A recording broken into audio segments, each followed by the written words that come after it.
श्रीगुरुभ्यो नमः। हरिः ॐ।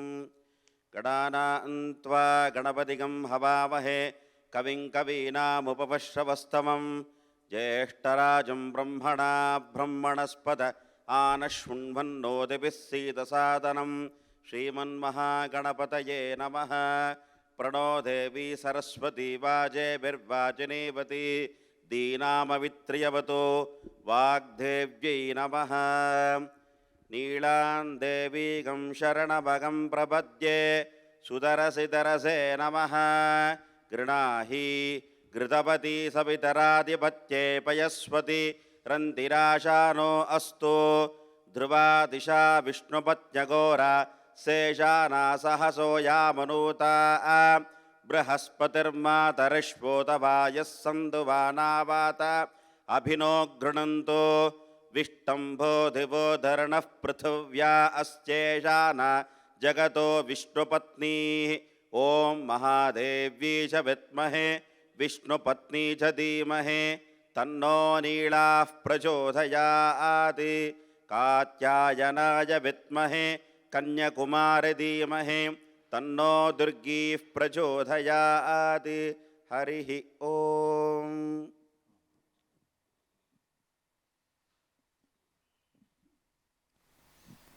Jai Sitaram. I am Shri Vaidehi. This is Vishaka. We both are from Sita Lakshmi Gurukulam. Today we will be chanting few shlokams from Sundarakandam. These shlokas occur while Sita is highly tensed and distressed. Few auspicious omens embrace Sita at that time. Sita feels Rama's presence. Sitaram. We'll be chanting few shlokas. I request all of you to repeat after us. Before starting, I request all of you to sit straight. Close your eyes. Relax. This is the time for yourself. We'll start the session with 3 rounds of Ramanama. Inhale.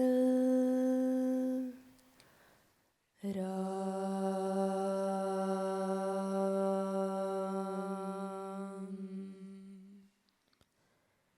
Inhale.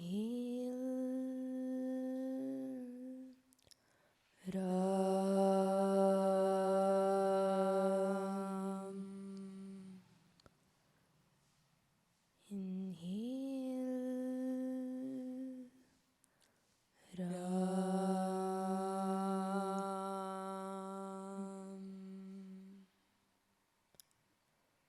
Keep your eyes closed. Now we'll be experiencing Sita's devotion towards Rama. Tathagatam tam Tathagatam tam Yatitamanditam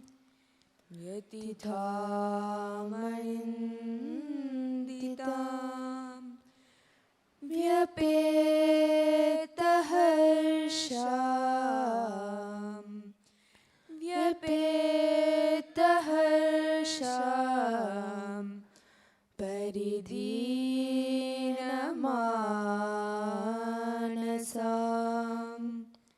Paridhinamanasam Shubham Nimittani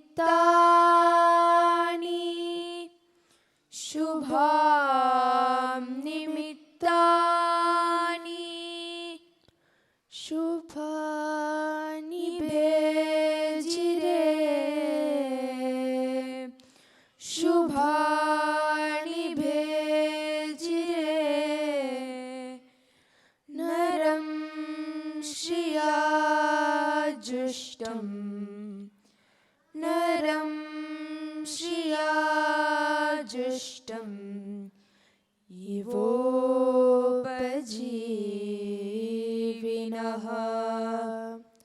Ivopajivinaha.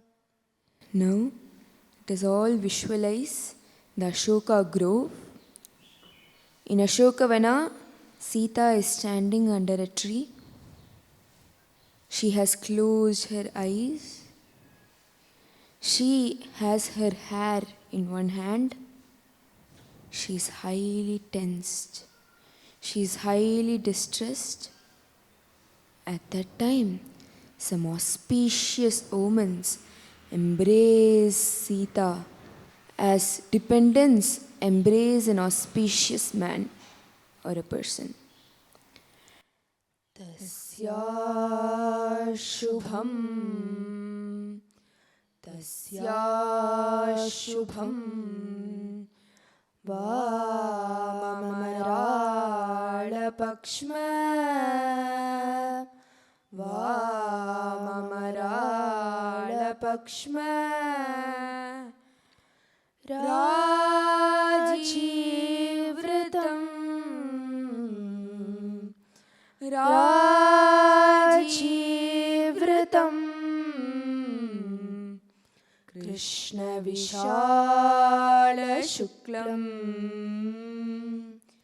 Krishna Vishala Shuklam, Praspandataikam, Praspandataikam, Nayanam Sukesha, Nayanam Sukesha, Neenahatam, Neenahatam, Padmamivabitamram, Padmamivabitamram. There, you see curly-haired Sitama sitting. Now, you focus her left eye.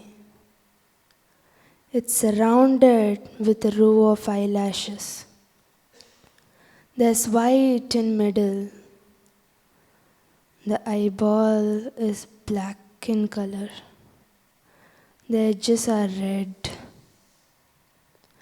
The left eye is wide and bright looking.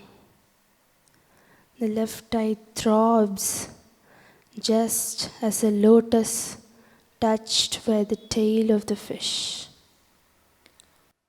Bhujascha charvanchita, Bhujascha charvanchita, Pina vrittaha,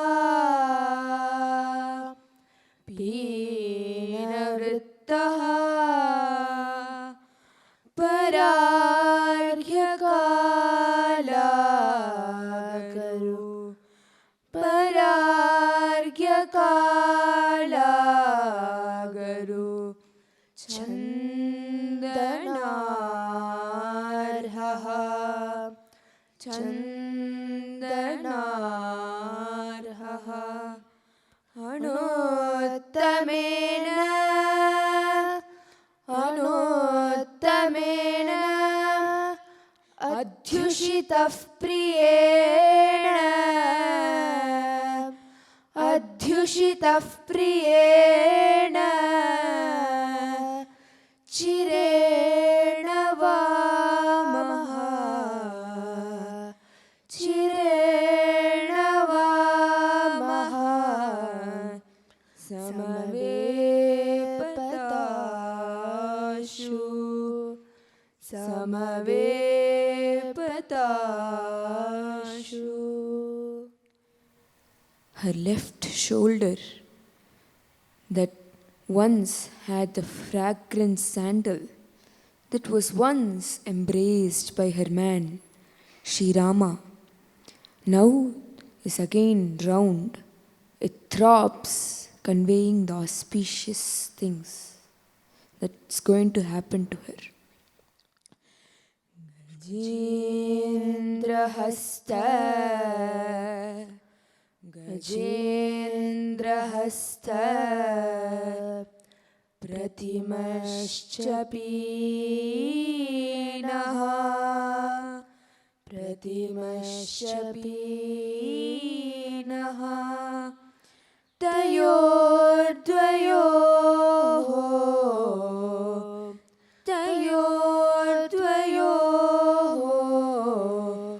Samhatayo Sujataha Samhatayo Sujataha Praspandamanaha Praspandamanaha Punarururasya Punarururasya Ramam Purastat Ramam Purastat Sthitama Chachakshe Sthitama Chachakshe. Her left thigh throbs, conveying her that Rama is in front of her. Shubham Punaha Shubham Punaha Hema Samanavarnam Hema Samanavarnam Ishadrajodhvastham Ishadrajodhvastam Ivamalakshaha Ivamalakshaha Vasasthitayaha Vasasthitayaha Shikharagradantyaha Shikharagradantyaha Kinchit parisram sata Kinchit parisram sata Charugatryaha Charugatryaha. Her robe that has a mild dust in it, that is golden in color, gets loosened a little bit. Etair nimittaihi Etair nimittaihi Aparaisha subhruh Aparaisha subhruh Sambodhita Sambodhita Pragapi sadhu siddhaihi Pragapi sadhu siddhaihi Vatatapaklantam Vatatapaklantam Iva pranashtam Iva pranashtam Varshena bijam Varshena bijam Pratisanjaharsha Pratisanjaharsha. She is awakened by the auspicious omens and others that conveyed victory to her in the past. She is in great joy, like how the dry seed was vanished and then withered by the sun and the wind, and then sprouted by the rain. Now she gets a great hope, new hope in her life.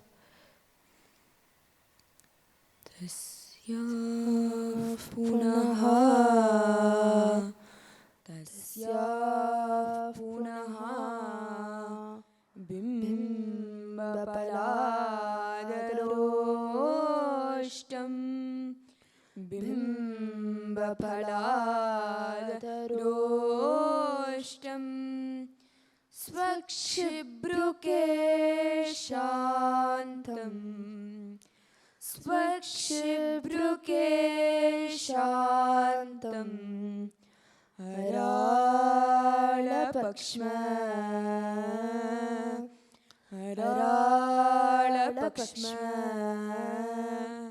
Vaktram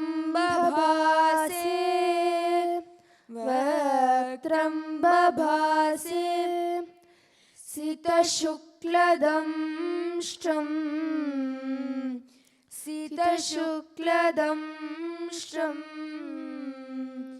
Rahor mukhat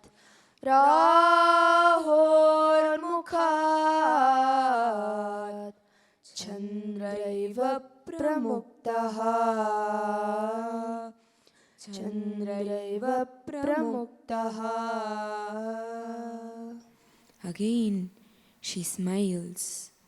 Her lips resemble the bimba fruit. Her teeth are white in color. Her hair is locked. She is smiling again. Her face resembles a full moon that has just gotten released from its eclipse.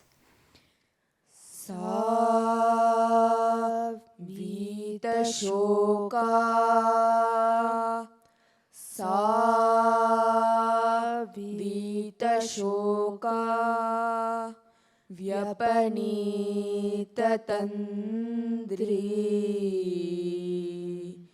Vyapanita tandri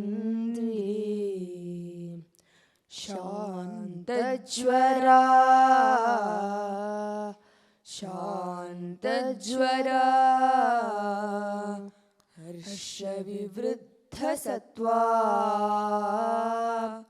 Harshavivriddha sattva Ashobhatarya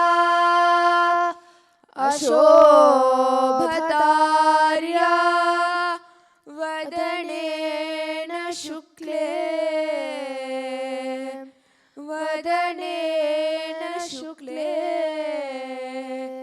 Shitam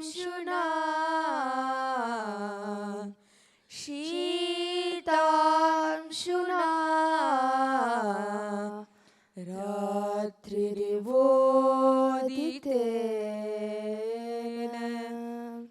Ratririvoditena. Finally, our Sitama is free from this sorrow. Her mental fatigue is removed. Her mental pain is removed. Her strength grows with cheer.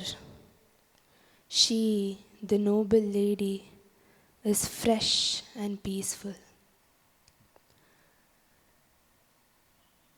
In this way, our Sitama, Mother Sita, is sitting in that Ashokvatika. She is merged in the thought that Rama is infinite. Slowly open your eyes.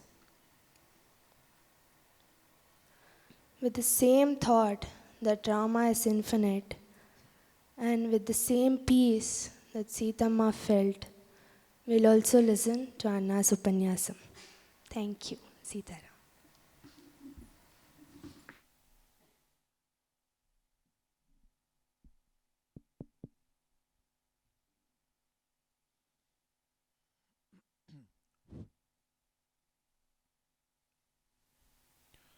God created the world on October 23rd, 4004 BCE. This is, as per Usha's chronology, a very important element of Christian faith. Based on this, before some 150 years, the Christian historians and researchers discovered several things. Especially, they brought several civilizations of the world under 6,000 years. Because just before 6,000 years, God created the world. Just before 6,000 years, Eden Garden was created, where Adam and Eve were housed by the God. They committed a mischief, disobeyed the God, having a fruit forbidden by him. Therefore, God became angry and drew them out of Eden Garden. We don't know where Eden Garden was situated before 6,000 years. Was it in Egypt? Was it in India? Definitely not in India. According to them, it's because as soon as they were driven from Eden Garden, their descendants gradually started to spread throughout the world. It might have taken 2 millennium for their descendants to come to India from Eden Garden. In between, the world was again destroyed by God and again recreated. It happened just before 2300 BC. At that time, the Jewish God Jehovah became very angry, got frustrated because Jewish blood got polluted by the exogamous marriages, and the world was destroyed for that. Then God repented and recreated the world. So when it happened 2300 years BCE, after that, maybe at 1700 BCE, descendants of Noah, the first man who was there after the recreation, these descendants, among them, the first group came to India. Before coming to India, they came to Ukraine, and then they came to India from Ukraine. This group of people, this race is called as Dravidians. And then, after their arrival to India, they were nomads, they were roaming, and they settled, these Dravidians, they were settled in India. Perhaps after some 5 centuries of their settlement, another group of people who are also descendants of the same Noah, they came to India maybe in 1300 BCE. After their arrival, they settled, they developed a civilization. In 1000 BCE, they brought a very great literature called Rig Veda. This is 1000 BCE. Then what happened? Yajurveda must have come in 900 BCE. Samaveda must have come in 800 BCE. And in 700 BCE, Brahmana texts of Rigveda, Yajurveda, Samaveda must have come in 700 BCE. And in 300 BCE, Alexander had come to Afghanistan. Therefore, whatever texts, whatever literary works came before Alexander and after the Vedic Brahmana texts should safely get a place in 500 BCE. What are they? 500 BCE texts: Ramayana, Mahabharata, all texts of Ayurveda, most of the texts of Nyaya, Vaiseshika, and Vedanta, and also the Sutra literature, and Vedangas, Shiksha, Kalpa, Vyakarana, Nirukta, Chandas, Jyotisha. Please understand, Jyotisha is not just a text. It is a Shastra, it's a science which may have hundreds of texts. Many of the hundreds of texts have come this 500 BCE. In 500 BCE, Buddhism came. 500 BCE, Jainism came. Buddhism means not one book. It has very huge literature. And the most ancient books of Buddhism, they have to be kept in 3 baskets, the books. Therefore, basket, Pitakam, 3 Pitakam. 3 Pitakam means 3 baskets full of books. All these things came in 500 BCE. Buddha also came in 500 BCE. Mahavira also came in 500 BCE. Ayurveda came in 500 BCE. Shaddarsanas came in 500 BCE. Shadangas came in 500 BCE. All these should come before Alexander, after Vedic literature. The only time which we have is 500 BCE. And they were surprised to see in 500 BCE all these books came. Therefore, this era is called as era of enlightenment. This is the chronology developed for us by our rulers, the foreign rulers. They had their own story in the mind, that Eden garden, Adam, Eve, and gradually they themselves started to question all those things, all those Adam, Eve, Eden garden, 6,000 years before, just before 6,000 years, God created the world. All these things disappeared from their mind, from the historian's mind. But still, Ramayana 500 BCE, Rigveda 1000 BCE is existing up to our time. BC has gone, BCE has come. All these things happened. But Ramayana and Mahabharata should be in 500 BCE. 1000 BCE, Rigveda should come. This idea is still there. After inventing all these things, after concocting all these things are introduced in our textbooks. Our children are studying this in 9th, 10th history. After 10th, nobody takes history. That's a different thing, because nobody is interested to learn the history of defeat. Okay, whatever Indian history is written by the Max Muller based Indologists, all those things are the history of defeat. Indians don't want to read it, therefore they discard. Better we can learn our history from our parties, our grannies. Therefore, up to 10th, they are forced to learn this history and they forget. Finished. Nobody in India is interested in history. I could see in USA a very great kind of patriotism everywhere among the children. I asked a person, how is happening? While I asked, he just thought for a moment and immediately he said, eye-opening statement, because of their history textbooks. There's a very, and I'm jealous of their history textbooks. Truly telling. This is a fact. And such kind of history textbooks are not yet made for India.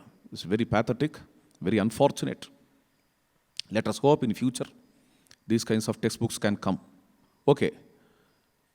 After seeing all these things, suddenly in 1940s, something new was discovered. What's that? In 3000 BCE, there were so many cities in India.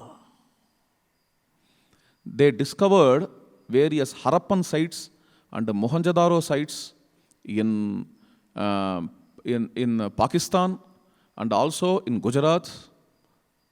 These sites, while the carbon dating says these cities belong to 3000 BCE. Wow. So, they are talking about 1000 BCE in which Rigveda was born.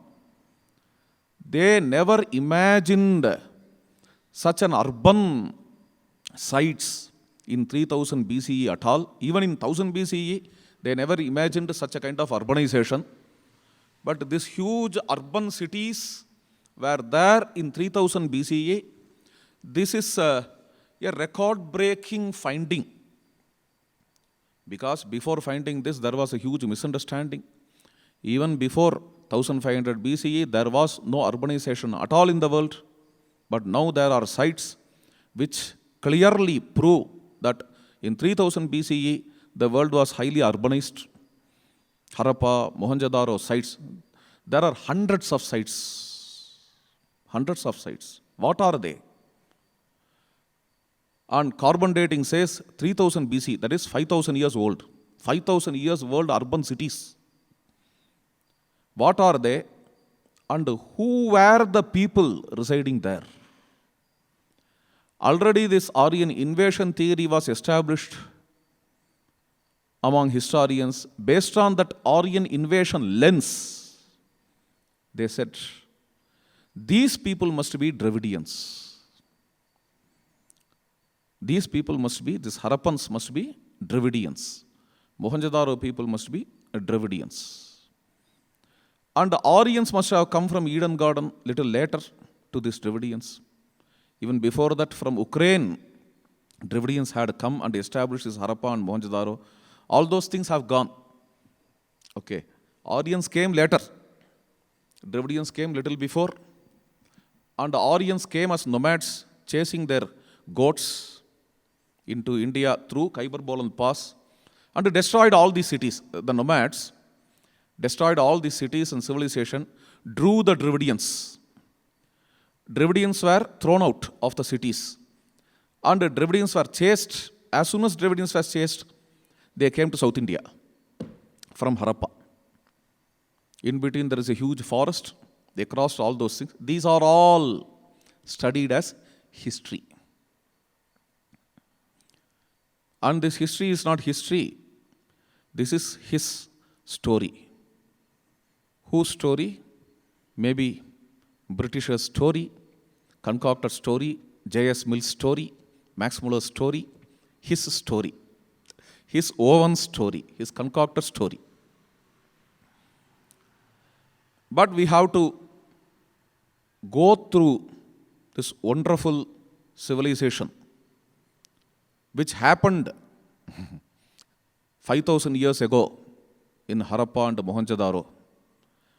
Are there true researchers who research these sites without having any prejudice, without having any agenda? Are there researchers who do research? There are. There is one great book called The Lost River, L-O-S-T.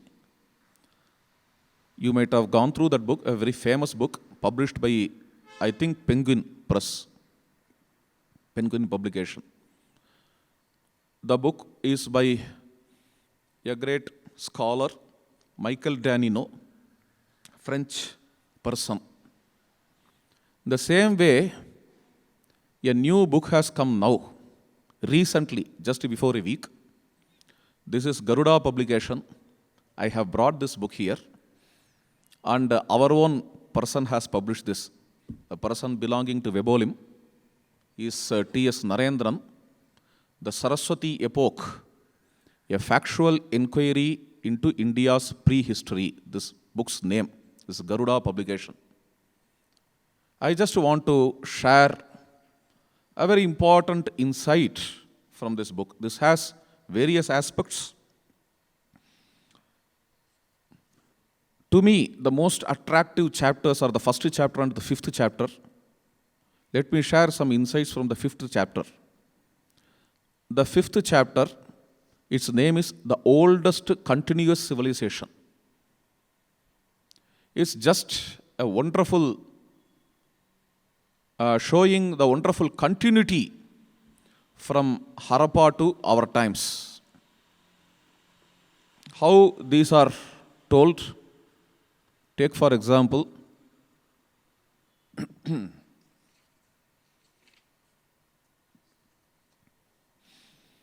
in Harappa,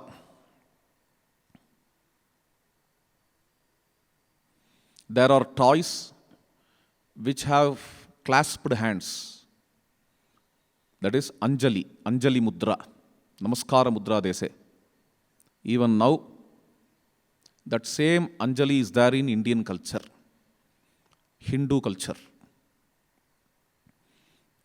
And Harappa has lots of Shivalingas. Even now, we worship Shivalinga. A few examples. The Harappan toys, female toys, they wear saris. The way in which the women vary now in India, in Hinduism. Interestingly, this is a very interesting thing. Our grannies narrate a story, fox crow story.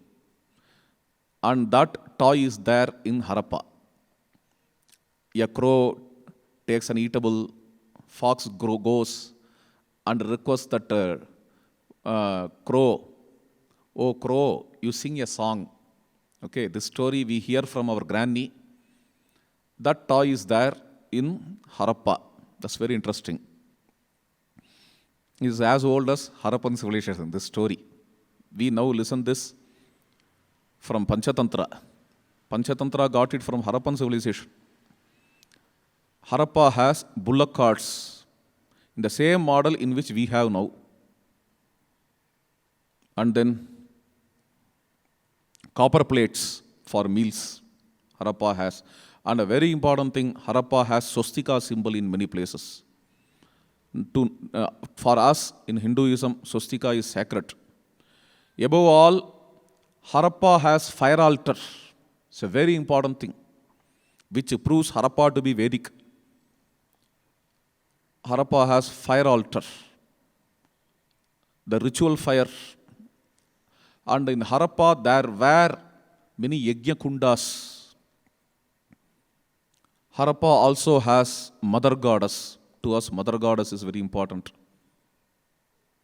Harappa has various asanas, different postures in sculptures. So the asanas we practice are as old as Harappan civilization.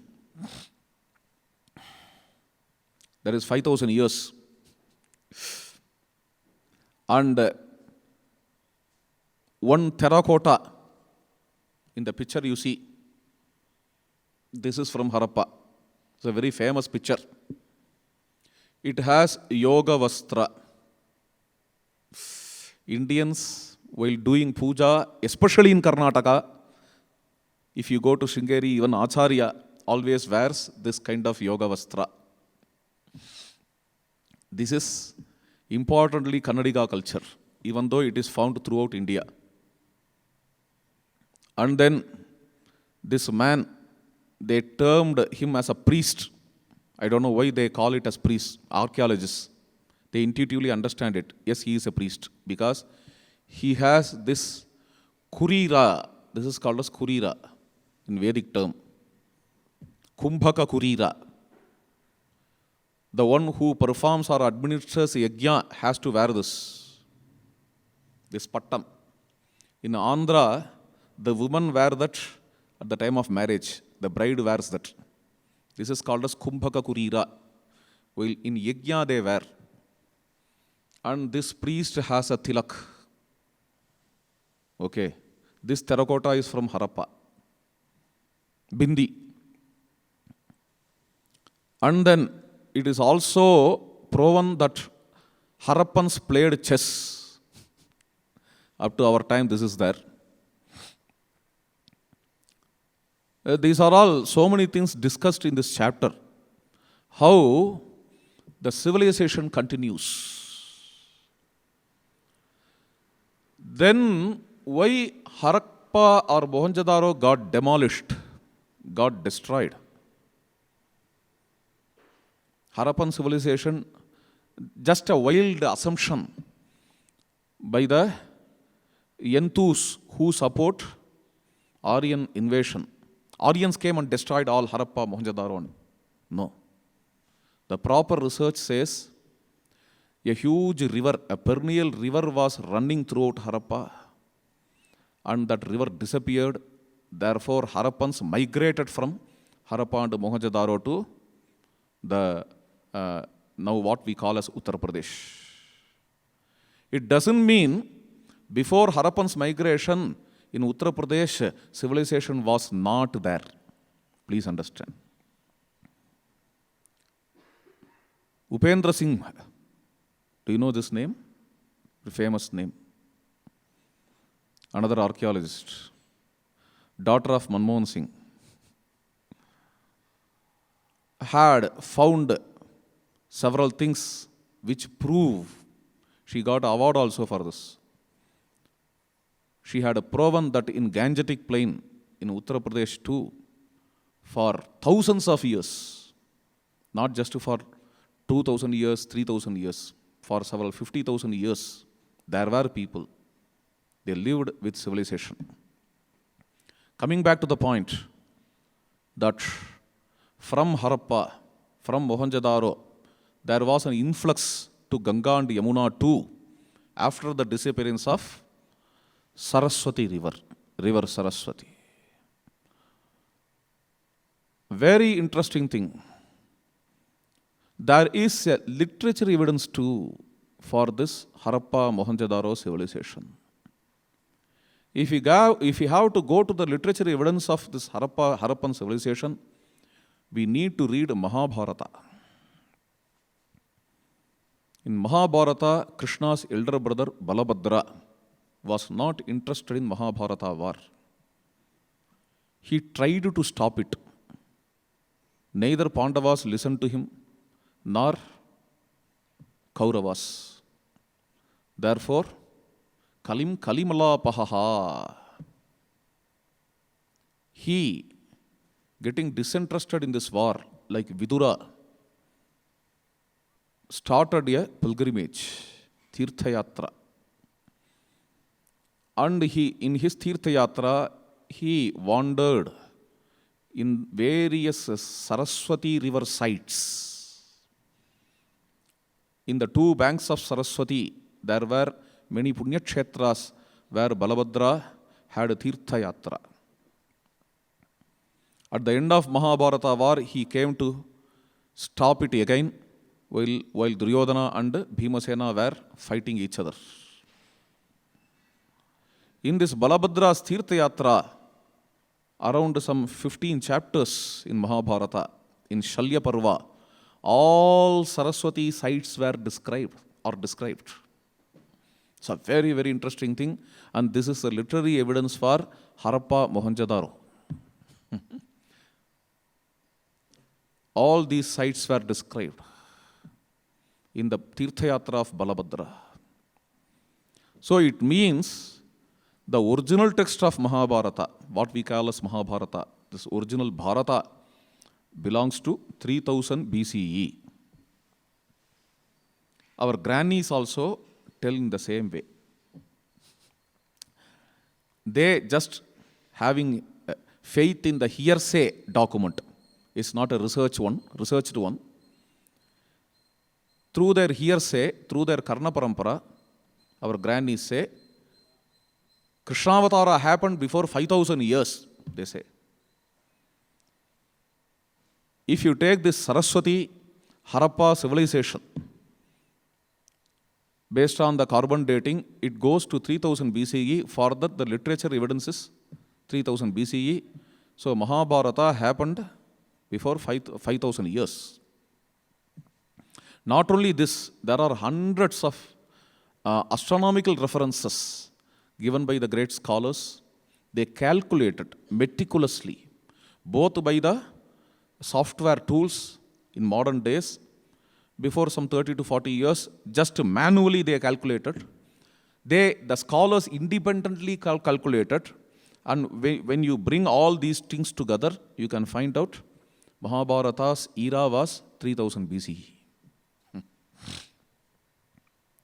That's a very interesting thing. Our grannies generally say, what they say, Saraswati river was perennial and the Saraswati disappeared. No, she did not disappear. She went inside the ground. So, Saraswati is called as Antarvahini. Fantastic. Antarvahini. Saraswati is Antarvahini. Our grannies say. Now the satellite investigation says, truly a huge river Saraswati is running under the ground, even up to our times. She is running. Upon her, there is a huge desert. Inside she is running. If she can be brought out, it will be a very great benefit. I don't know who is going to do that. But satellite investigation establishes that a huge river is running from the Mount Kailasa, to the Western Ocean, Gujarat. In Somnath, she merges with Samudra, sea. Rigveda says, Giribhyaha Samudram. The perennial river Saraswati starts from the mountain and up to the ocean, up to the sea, she is running. She is running in her complete sense, Rigveda says, Giribhyaha Samudram. It means Rigveda belongs to the era in which Saraswati ran abundantly from Kailasa. She is not from Gangotri or Yamunotri. She is directly from the topmost place of Himalayas. 3 rivers come from topmost place of Himalayas, from Kailasa. Saraswati, Sarayu and Sindhu. 3 rivers. And these 3 rivers are sisters. They are nothing but the Manasarovar. Manasarovar is a lake. From a particular place, Manasarovar start to fall as a river. It becomes a falls. And it turns into 3 rivers. They take their own course. And Sindhu runs through Kashmir to Pakistan. And Sarayu comes to our Ayodhya and merges in Ganga. Saraswati goes to Dwaraka. Saraswati goes to Somnath. Okay, merges in Somnath. These are the wonderful sisters of our India. Matchless mothers. Matchless mothers. Rishis enjoy Saraswati like anything. Ambitame, Naditame, Devitame, Saraswati. Tama means excellent. Oh, excellent mother, Ambitame. Oh, excellent river, Naditame. Oh, excellent goddess, Devitame, Saraswati. That great Saraswati. Unfortunately, Saraswati has become Antarvahini. Unfortunately, she became Antarvahini, therefore she is not visible now. Fortunately, she became Antarvahini. This Antarvahini is different. She is within all of us. Saraswati is now internalized. Saraswati externally is a flowing river. Rishi saw her as a river flowing. Internally, Saraswati is our own culture. Saraswati is not just flowing in Pakistan or Rajasthan or Gujarat. Saraswati is flowing from Himalayas to Kanyakumari, everywhere, as a single culture, the consistent culture. Whatever Anjali Mudra or yoga postures, Bindi found in Saraswati Bank of Saraswati is found now throughout India. Saraswati is the mother of India. The culture is consistent. Generally, I narrate this story. Before few years, I was traveling in a train from my native Tiruchi to a village named Puliyur through Tanjavur. I happened to travel in a, what is that called as? Unreserved compartment.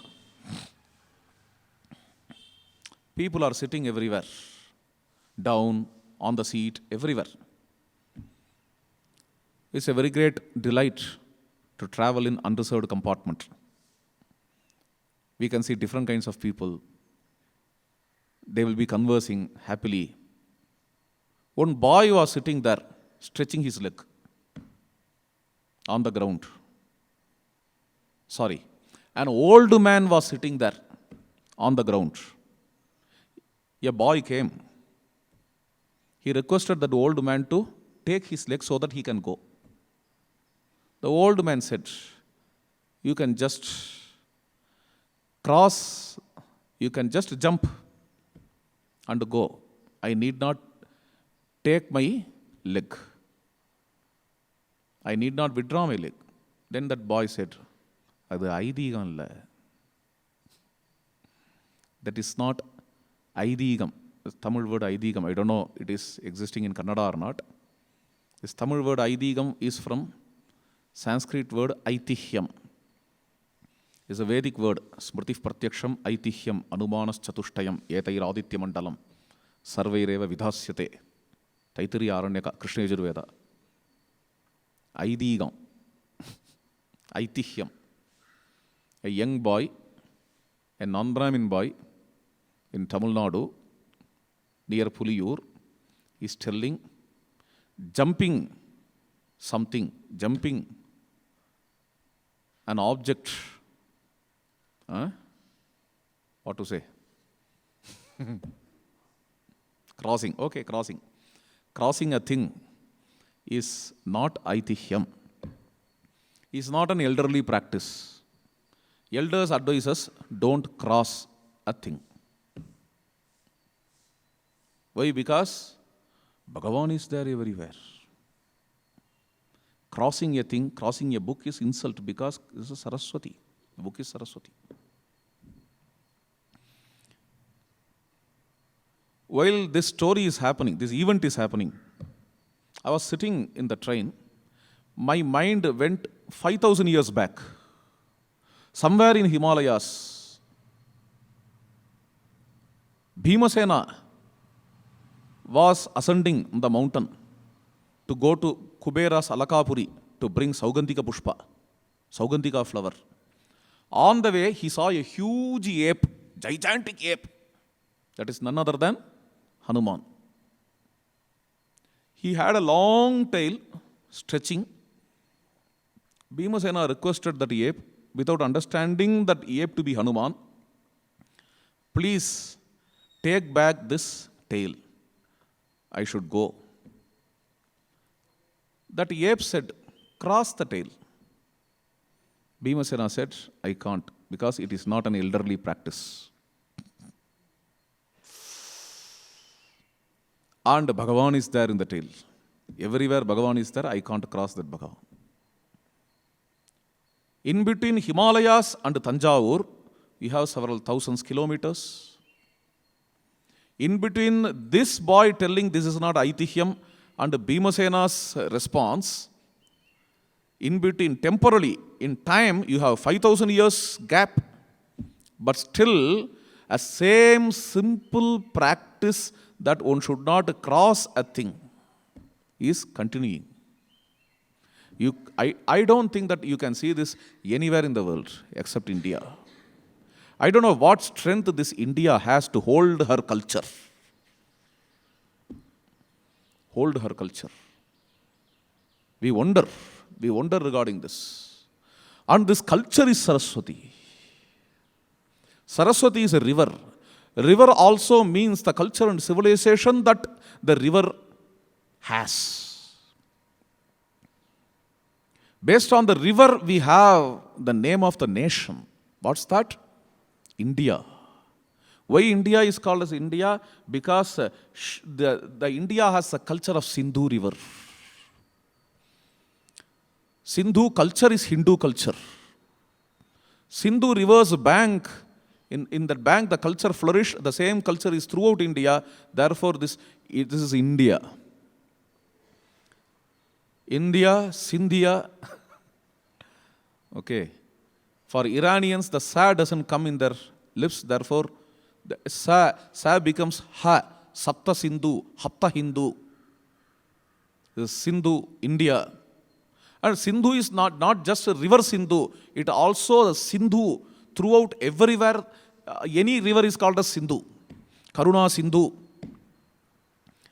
And Sindhu means Sendana, is to flow. Sindhu is to flow. In Tamil also, Sindhu Hiradu, Sindhudal. These are all coming from the word Sindhu, the river Sindhu. Sindhu is such a great river. I am just personally sharing. In my puja, I have a stone from Sindhu river. Such a great river, Sindhu. While I was taking bath in Sindhu river, I had matchless joy in Kashmir.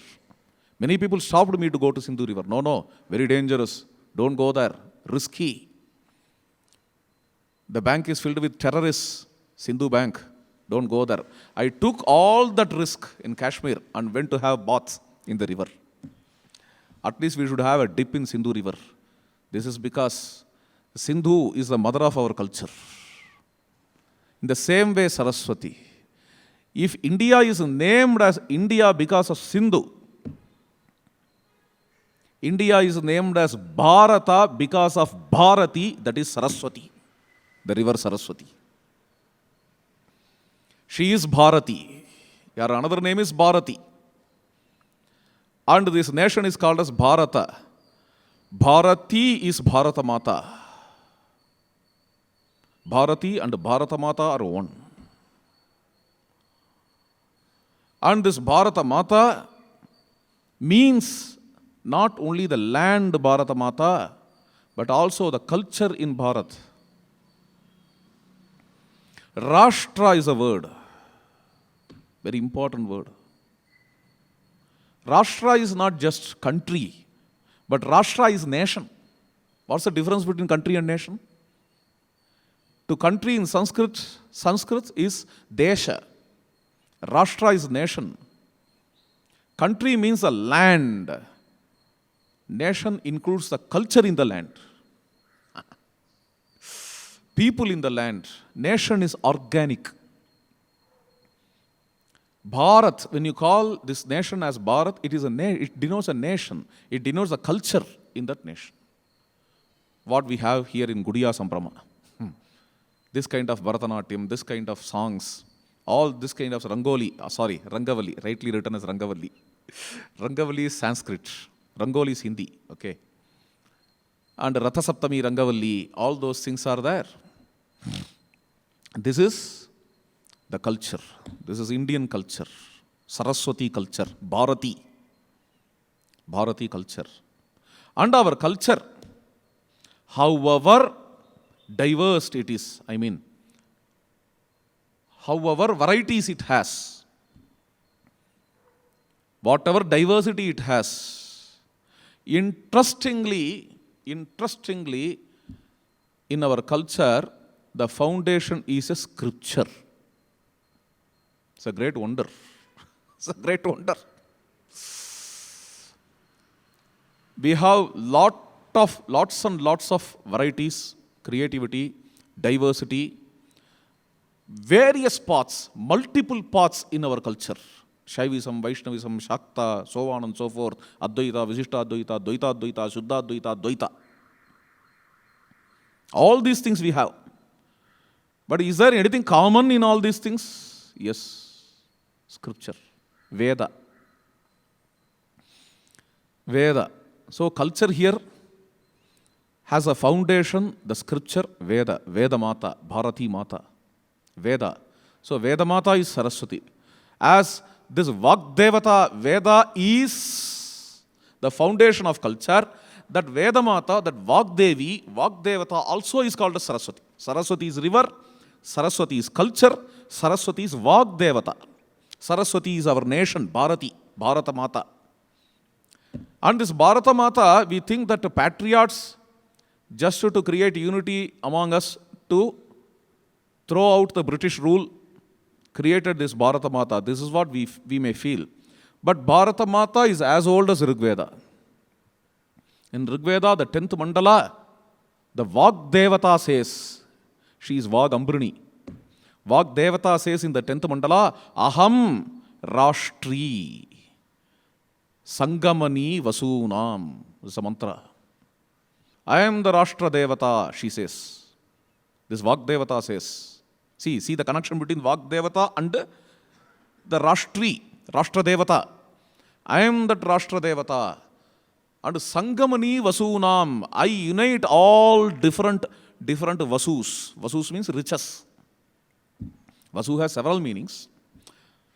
Fortunately or unfortunately, in the Vedic language, the words have different meanings in different layers. Such kinds of words are called as, in psychology, they are called as archetype. The word archetype. Generally, ancient languages are filled with, the classical languages are filled with such kind of words, where the left brain was not very much working, where the people were filled only with the right brain functions. Even to communicate, the language which they had was filled with various expressions and words only related to right brain. In such a state, you have several words which have multiple meanings that are connected to each other. This is archetype. They are connected to each other. The words is not just pun. It is not just slesha alankara. One word. That is why it is very difficult to translate the Veda, especially Rigveda. Not an easy thing. We can't translate at all, in fact. After translating Ramayana, I also planned to translate Rigveda. I couldn't. I failed. Then I thought, instead of translating the Rigveda, why can't I do some other thing? Write a Sanskrit commentary to Rigveda. I felt the need for a commentary. In Sanskrit, if you read, nobody will read. It's okay, no problem. Let us create the readers also. Having this thought, then this Dhanidipika, the commentary was written. The Rigvedic commentary. Okay, coming back to the point. Why we felt it difficult to translate into a modern language, English. Even Ramayana you take. British saw Ramayana here in India. They got wonderstruck to see this matchless epic. That too, R.T.H. Griffith, a very great Ramayana scholar, says, Iliad plus Odyssey into 2 is equal to Ramayana. His calculation. 2 Greek epics, they considered as the best epics in the whole world. After seeing Ramayana, he says, Iliad plus Odyssey into 2 is equal to Ramayana. The same Goratio also says, Gaspar Goratio. Coming back to the point. While British saw Ramayana, they wanted to translate it. They failed. English may not have words to effectively get what is there in Ramayana. Therefore, first they translated in Latin. Schlegel translated in Ramayana into Latin. Gaspar Goratio tried to translate it to Italian language. Then only the first English translation of Ramayana, R.T.H. Griffith, he ventured to translate this epic into Ramayana. A very good translation. They know. Milton, for example, while writing Paradise Lost, he planned to write in Latin. But his disciples requested him to write in English, so that English can get benefited. He is crying, how can I write? epic in English. English is not such a noble language to have an epic in it. They convinced him, by making your epic, ennoble the language. They convinced him. Then only he ventured to write Paradise Lost in English. Ramayana. Why? Because the modern languages are predominantly left brain oriented. It is also a strength, of course. Modern languages, there you have fixed meaning for the words. Fixed meaning for the words. But the Vedic language, which is older than even Sanskrit, the Chandasa, the early Sanskrit, the Vedic language is a very old language where the right brain functioning was predominant, where the words have different layers of meanings. In psychology, they call it as archetype. Rose, for example, may have different meanings when a poet uses the word rose. Rose means beauty, rose means love, rose means happy life. Rose means poetry, rose means poesy. Rose means aesthetic sense, rose means a flower. When a poet uses the word rose, it has all these meanings. All these have to be felt. In the same way, I am giving the example as rose. But C.G. Jung, a very great psychologist, a distinguished disciple of Sigmund Freud, he says, he gives an example, mother archetype. He takes mother. The word mother, multiple meanings of the word mother. He clearly says, this kind of mother expression is there only in the older civilizations, Egyptian, Mayan, Indian, where the mother worship was prevalent. I started with mother worship, now I am going to conclude with mother worship. What is mother? C.G. Jung is explaining. Anything which is nourishing, cherishing, flourishing, taking care, that is mother. That which conceives. River can be mother, because river gives birth to culture, civilization. Culture can be mother. Ganga Mata, Yamuna Mata, Saraswati Mata. Language can be mother. Matrubhasha, mother tongue. Kannada is mother, Tamil is mother, Telugu is mother. Vagdevata. And then land is mother, Sita Mata, Rigvedic Sita. There is a Suktam, Sita Suktam in Rigveda, where Sita means furrow. Our Sita, Ramayana Sita, was taken from that furrow. Therefore, Janaka, while he was plowing, he was chanting Sita Suktam of Rigveda. There he got this child. He named this child also. A Rigvedic name he kept to this child. God of Sita in Rigveda is a furrow. And then if land is mother, then nation is mother. Mother tongue, then motherland. Nation is mother.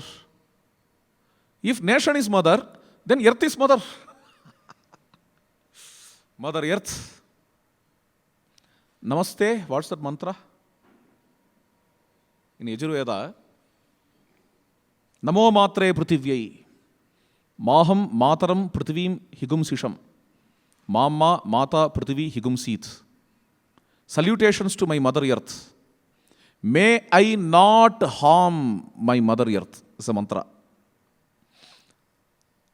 Maham Mataram Prithivim Higumsit. May I not harm my Mother Earth. If I harm Mother Earth, it means I am harming myself. See the mantra's power. The mantra which has minimum date of 7,000 years. Minimum. I am timing the timeless. Sorry to do this. And Before 7,000 years, the Indians had this idea, we should not hurt, we should not harm Mother Earth. Namo matre prithivye, baham matram prithivim higumsisham. So, Mother Earth, if Earth can be mother, then nature can be mother, Prakriti Mata. And what is nature after all? Energy is nature. Nature is energy. Therefore, Shakti can be mother, Shakti Mata. Shakti Mata, Prakriti Mata, Bhumi Mata, and then Desha Mata, Rashtra Mata, then Bhasha Mata, Vang Mata, and then Sita Mata. See these mothers, the goddesses of Hindu religion. This land Mata is Sita, Rashtra Mata is Bharata Mata, Earth Mother is Bhumi Mata, then the Prakriti Mata is there, Energy Mother is Shakti Mata, and then River Mother is Saraswati or Kaveri. Not only that, Saraswati flows everywhere now. Saraswati, Kaveri, Ganga, Yamuna. Even in Tamil Nadu there is a story. See how we remember Saraswati everywhere. There is a story in Kanchipuram. Brahmadeva was performing Ashwamedha. At the time, Saraswati rushed and entered into Tamil Nadu. In Kanchipuram, there is a river called Vegavati. Now, Vegavati river is not found. Only apartments are found on it. Yes. While I was a boy, I was a child, I saw Vegavati in Kanchipuram. In front of us, a Saraswati disappeared. I am not telling 3000 BC a Saraswati. Now, in front of us in Kanchipuram, a Vegavati, about whom Vedanta Deshikar gave Mangala Shasana in his Stotram. That Vegavati now is in Vedanta Deshikar's literature, not in our eyes. Vegavati just disappeared. Apartments are standing there. This Vegavati, they say in Puranas, this Vegavati is a Saraswati. She comes with a great excitement to see Brahmadeva's Ashwamedha Yajna. At the time, Narayana, what is his name? Yatoktakari. Yatoktakari is just lying on that bank of Vegavati to control the excitement of river Saraswati. So, may the river stop its rush. May she go slowly. For that, Narayana is lying there, whose name is Yatoktakari. Sonnavannam Seida Perumal, a very huge temple. Okay, coming back to the point. In this way, Saraswati is felt throughout India. And the same Saraswati, let me take a few more minutes. The same Saraswati, not only she is culture, not only she is river, very importantly in Rigveda, Saraswati is a word, of course, and the inspiration which impulses the word. That's very important. Inspiration which impulses the word. Chodayitri sudruta anam chetanti sumati nam yagyam dadhe saraswati. What a beautiful mantra. Today's lecture also we started with Saraswati mantra. Dhinam avityavatu. Chodayitri sudrutanam. Sudruta means word. What kind of word? Sayanacharya comments. Some words may be truthful, but they are bitter. Some words may be bitter. Some words may be very much delightful, but they are harmful. But the words which bestow welfare, which are truthful and also sweet, these kinds of words are called as Sundrutas. Sundruta is a nice word. Rama is described as Satyavadi Madhuravak. He talks in a sweet way, and Satyavadi, he is also truthful, as well as truthful. This Satya Priya Hita, Vak is Saraswati. Not Saraswati. This Vak, Saraswati mother is impelling this Vak, this word, this logos. So, therefore Saraswati is an inspiration. Chodayitri Sundrutanam. And she makes us aware of good thoughts in us. Chetanti Sumatinam. Such a Saraswati is bearing our yajna. Yajnam Dathe Saraswati. This is a mantra. Like this, there are so many mantras in Rig Veda which describe Saraswati, Mother Saraswati. And we pray, may Mother Saraswati bestow welfare to the whole world. Loka samasta sukhino bhavantu. So with this goddess Saraswati, let us conclude this session in Gudiya Sambrama. As the conclusion of this lecture, again, let us have a prayer. Sarve bhavantu sukhinaha, sarve santu niramayaha, sarve bhadrani pashyantu, ma kaschit dukkha bhag bhavet. May all be happy in the world. Sarve bhavantu sukhinaha. May all be diseaseless. May all be good, virtuous. Nobody should get misery in the world. With this prayer to Lord Venkateshwara, let us conclude this session. Dhanyavadaha. The reason why we started Gudiya Sambrama itself 14 years ago, I feel I should share. Because in the old times, what we have heard of temples is that they were center of the ecosystem of any community. It always comes to mind what Abhaya said, that Koil illa uril kudi irkade. And instead of complaining, we thought we'll do something different. And the way to bring people very quickly and easily is art. And so we thought that if there is art, people may come and also start absorbing something intellectual. So that is the reason why we started with the Upanyasams much later, once people actually started coming to the temples for the art. And it's also two-way. We wanted people in the temple to understand that art is also a form of worship, and we wanted the artists also to understand that it is not merely superficial and that they have to go to the depth. Just by dancing or just by singing, one does not become cultured. I'm sorry if that offends somebody, but unless you go into the depth of the meaning of what you're doing, there is no culture there. It's just movement. So I hope that all of you youngsters who are here will, next time when we have an Upanyasam, attend the Upanyasam also, because we take a lot of effort to see that we bring people like Ranganji to all of you.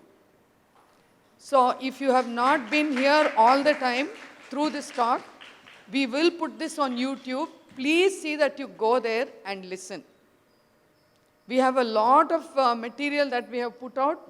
Please listen, because if you all want to be ambassadors of our culture, if it doesn't start at this, very soon you will be dissatisfied with what you do. So that's my sincere request. I thank you very much for accepting so graciously to come. And I was just feeling a little bad. I was telling Subbuji that, we don't have, we have empty chairs. He said he doesn't care as long as there are 3 people who are interested, that is good. So at least today there are a few more people. So, Mama, I request you to come and do the honors to him.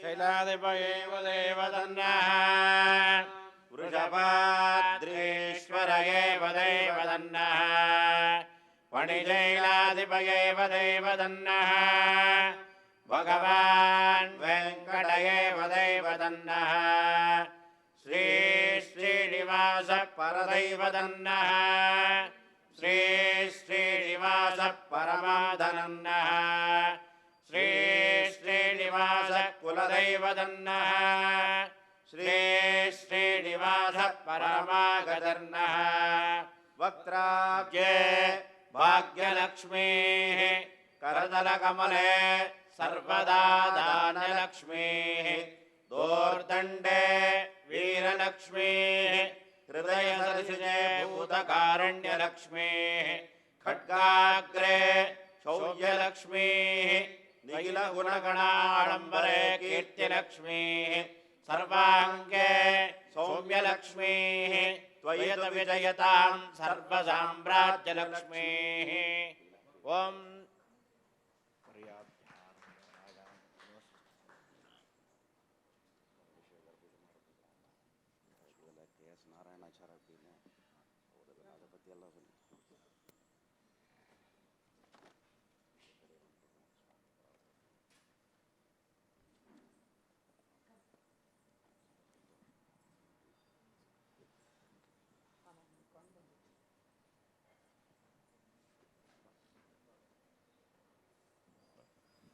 I want to say it was simply wonderful to listen to these two young ladies. The way Sanskritam and the Ramayanam came out of them is something that is, I don't have words to say. Mama.